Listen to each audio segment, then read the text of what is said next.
Take legal S4 channel पर आप लोगों का फिर एक बार स्वागत है।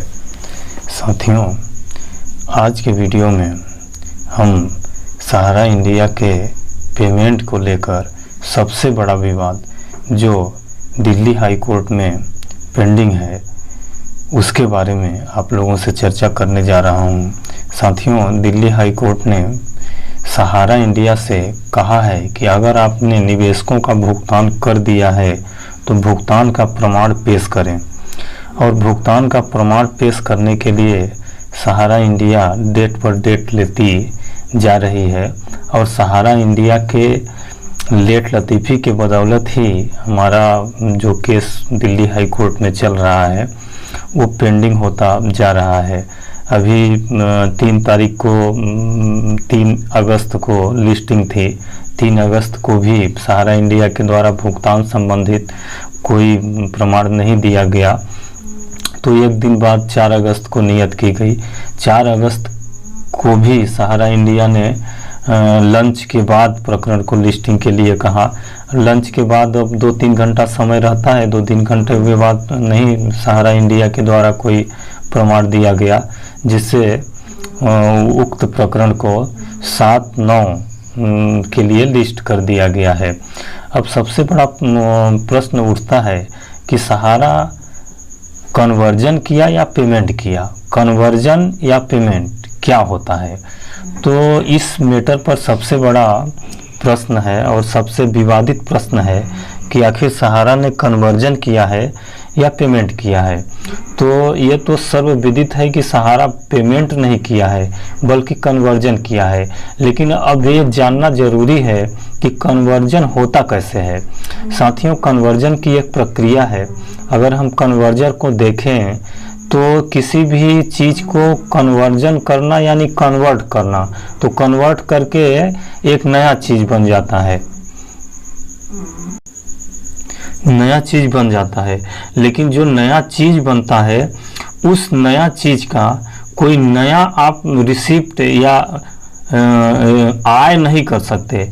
अगर आप रसीद काट के आय जनरेट कर रहे हैं तो कन्वर्जन में आय तो होगा नहीं। अगर आप आय दिखाते हैं तब वो कन्वर्जन माना नहीं जाएगा। जबकि सहारा इंडिया ने कन्वर्जन वाली जितनी भी स्कीमें थी उन सभी कन्वर्जन की स्कीमों का नया रसीद जारी किया है, और रसीद नंबर के हिसाब से पॉलिसी बांड यानी जो बांड होता है, जिस भी क्यूसाप हो गया या सहारा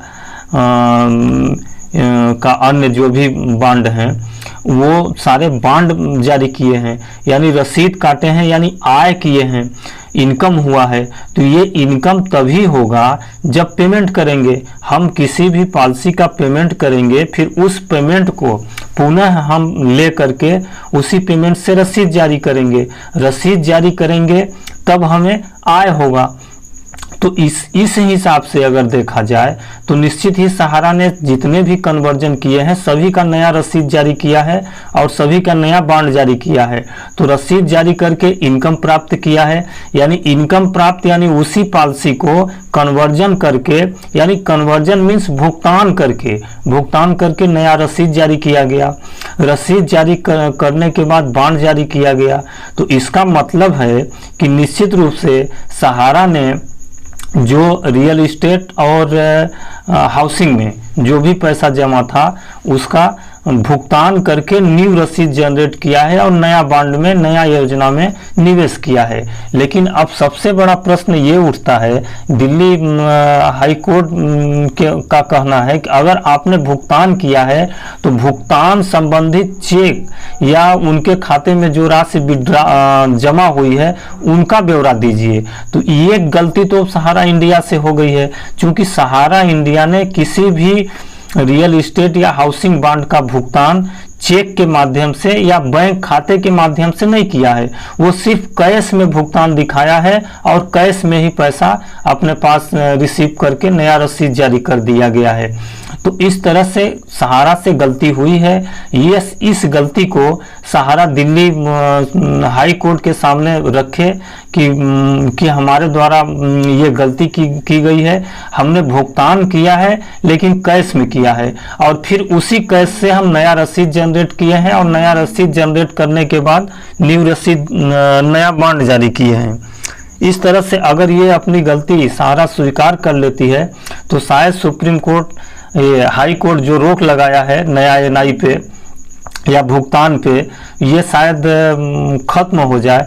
लेकिन सहारा इंडिया इस गलती को अगर नहीं स्वीकार करती है और वही अपने भुगतान संबंधित प्रमाण प्रस्तुत करने की कोशिश करती है तो निश्चित है कि ये मामला लटक जाएगा और निवेशकों का भुगतान होना संभव है। हाई कोर्ट के द्वारा भी उस रोक पर अपना जो रोक लगाया है उस रोक को खत्म नहीं करेगा और रोक बरकरार रहेगा। अभी ये जांच चल रहा है और ये जांच का रिपोर्ट आएगा, यानी ये बहुत लंबा प्रक्रिया बढ़ जाएगा और लंबा प्रक्रिया बढ़ जाने से अब निवेशकों के सब्र का बांध टूटता जा रहा है। अब निवेशक आखिर सब्र करेगा तो 1 साल 2 साल 10-10 12-12 साल कोई सब्र कर नहीं पाएगा। यानी निश्चित रूप से अब निवेशक भी रोड पर निकलेगा तब सरकार को एक्शन लेना ही पड़ेगा। सरकार चाहे तो सहारा इंडिया की जितनी भी प्रॉपर्टी है उसको जब्त करके एक लिक्विडेटर नियुक्त कर दे, और लिक्विडेटर नियुक्त करने की प्रक्रिया उसकी पूरी संपूर्ण प्रक्रिया होते तो लगभग 10-20 साल बीत जाएंगे। इससे अच्छा है कि भारत सरकार अगर चाहे तो तत्काल निवेशकों को राहत राशि जारी करने के लिए जो भी उनका मूलधन है मूलधन का भुगतान करने के लिए आदेश दे दे और ये सहारा का जो भी संपत्ति है उसको अपने पास गिरवी रख ले, क्योंकि ये प्रक्रिया इतना जल्दी समाप्त होने वाली नहीं है, क्योंकि ये प्रक्रिया कन्वर्जन और पेमेंट में आके फंस गया है। अब सहारा का कहना है कि हमने पेमेंट किया है, पेमेंट बतौर जो राशि प्राप्त हुई है उसका हम नया रसीद जारी किए हैं और नया बॉन्ड जारी किए हैं, जबकि इस चीज को सहारा माननीय हाई कोर्ट को समझाने में विफल रहा है कि हमने पेमेंट किया है, क्योंकि पेमेंट करने के लिए सहारा को चेक या बैंक में जमा राशि का ब्यौरा देना पड़ेगा। तो सहारा ने किसी भी निवेशक का चेक के माध्यम से भुगतान तो किया नहीं है, क्योंकि रियल इस्टेट और हाउसिंग योजना जो है वो चालू हुए लगभग साल 6 माह ही बीते थे, और साल 6 महीना के अंदर ही कोई अपना पैसा मान लीजिए 5 साल 10 साल के लिए रख दिया है, फिर बीच में बोला गया कि भैया ये अपना पैसा ले लो, तो वो तो यही कहेगा भाई हम 5 साल के लिए रखे थे तो हम नहीं लेंगे, आप उसी में रहने दीजिए। तो निवेशक खुद उस पैसे को नहीं लिए और नहीं लेने के कारण उनका जो भी कोरम पूर्ति है माने विड्रॉल संबंधी जो भी कार्यवाही है, एजेंट उनके घर जाके उनसे दस्तखत करवा लिए, विड्रॉल पे दस्तखत करा लिए और जो भी बॉन्ड है उसको कन्वर्ट करके और उसका भुगतान करके नया रसीद जारी किए। नया रसीद जारी करने के बाद उससे नया बॉन्ड जारी कर दिए। तो इस तरह से बॉन्ड नया जारी हो गया और उनका पैसा जो रियल इस्टेट या हाउसिंग में था वो दूसरे स्कीम में क्यूसाप या सहारियन में या अन्य स्कीम में जमा हो गया। जमा होने के बाद ये जमा हुआ है, उन लोगों का पैसा भुगतान हुआ है। इसका सबसे बड़ा प्रमाण ये है कि सेबी ने लगभग 154 अखबारों में विज्ञापन दिया और ये विज्ञापन उनका अनवरत 3-4 साल तक चलता रहा। हर 3-3, 6-6 महीना बाद उनका विज्ञापन निकलता रहा कि भाई अगर जिस किसी व्यक्ति का पैसा हो अपना क्लेम करे और अपना पैसा प्राप्त कर ले। लेकिन कोई भी व्यक्ति, लगभग वही 10-12 हजार लोग क्लेम किए थे जिनका कन्वर्जन या पेमेंट के या भुगतान नहीं हो पाया था, सिर्फ वही लोग किए थे और उनका भुगतान हो गया। लगभग 88 करोड़ का भुगतान सेबी के द्वारा किया गया है। बाकी निवेशक आज दर-दर की ठोकर खा रहे हैं, अपना राशि प्राप्त करने के लिए फांसी तक लगा दे रहे हैं, खुदकुशी कर रहे हैं। अगर ऐसी स्थिति होती, उनके पास रियल इस्टेट या हाउसिंग का बॉन्ड होता तो निश्चित रूप से वो अपना क्लेम कर लिए होते। तो इससे साफ जाहिर होता है और ये यथेष्ट प्रमाण है कि अब रियल इस्टेट और हाउसिंग में किसी भी व्यक्ति का पैसा नहीं बचा है। उन पैसे का या तो कन्वर्जन या कि पेमेंट के माध्यम से भुगतान किया जा चुका है। इस प्रूफ को माननीय हाई कोर्ट माने कि हमने कन्वर्जन किया, कन्वर्जन करने के बाद कन्वर्जन मीन्स भुगतान किया और भुगतान स्वरूप जो कैश मिला उस कैश से नया रसीद जनरेट करके नया बॉन्ड जारी किया गया और वह बॉन्ड फिर दूसरे स्कीमों का है जो सहकारी सोसाइटी या मल्टी सोसाइटी हैं उसमें जमा हुआ है और उन जिनका विवाद चल रहा है उनमें राशि नहीं बची है अब निवेशकों का। इसलिए जो सहारा पर बैन लगाया गया है उस बैन को हटाया जाए और सेबी के पास जो पैसा पड़ा है उस राशि को वापस सहारा को दिलाया जाए ताकि सहारा का कार्य सुगमता पूर्वक जैसे पहले चल रहा था उस तरह से संचालित हो सके। अन्यथा के स्थिति में अगर इसी तरह से विवाद बढ़ता रहा तो सेबी अभी 62,000 करोड़ का डिमांड कर रही है, सहारा बोल रही है कि हम पेमेंट कर दिए हैं।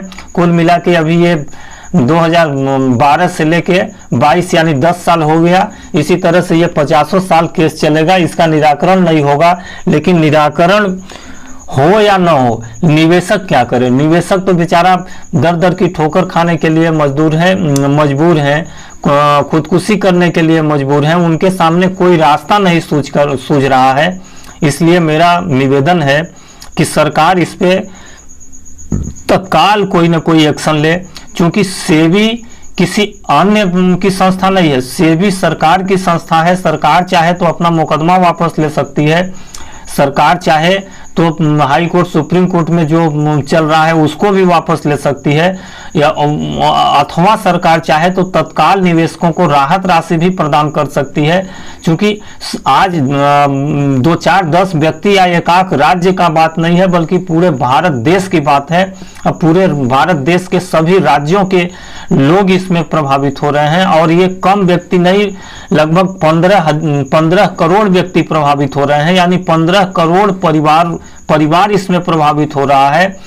तो इसमें निश्चित रूप से जो राजा है, जो सरकार है, जो अपने आप को प्रधान सेवक कहते हैं, उनको इस पर एक्शन तत्काल लेना चाहिए और तत्काल एक्शन लेके निवेशकों को कुछ न कुछ राहत राशि जरूर प्रदान करें। अगर राहत राशि भी प्रदान नहीं कर सकते हैं तो आप कम से कम सांत्वना स्वरूप कुछ 2 शब्द बोल दीजिए कि निवेशकों का पैसा मिलेगा, आप लोग परेशान न हो, 1-2 साल का आप समय दे दीजिए। क्योंकि आप देश के प्रधानमंत्री हैं, आप देश के राजा हैं, राजा के द्वारा दिया गया आश्वासन हर निवेशकों को स्वीकार होगा और निवेशक जो आत्महत्या या अनऑथराइज कार्य करने में लगा हुआ है वो अपने कार्य को रोक देगा और जैसे ही इसका निपटारा हो जाता है लोगों का भुगतान करा दिया जाए। इस तरह से मैं आज का वीडियो आप लोगों को का समाप्त करता हूं। अगर ये वीडियो अच्छा लगा हो तो कृपया इसको शेयर और लाइक ज़रूर करें, हमारे चैनल को भी सब्सक्राइब कर लें। आगे आने वाली जानकारी आप लोगों को मिलती रहेगी सहारा से संबंधित। जी दोस्तों, नमस्कार।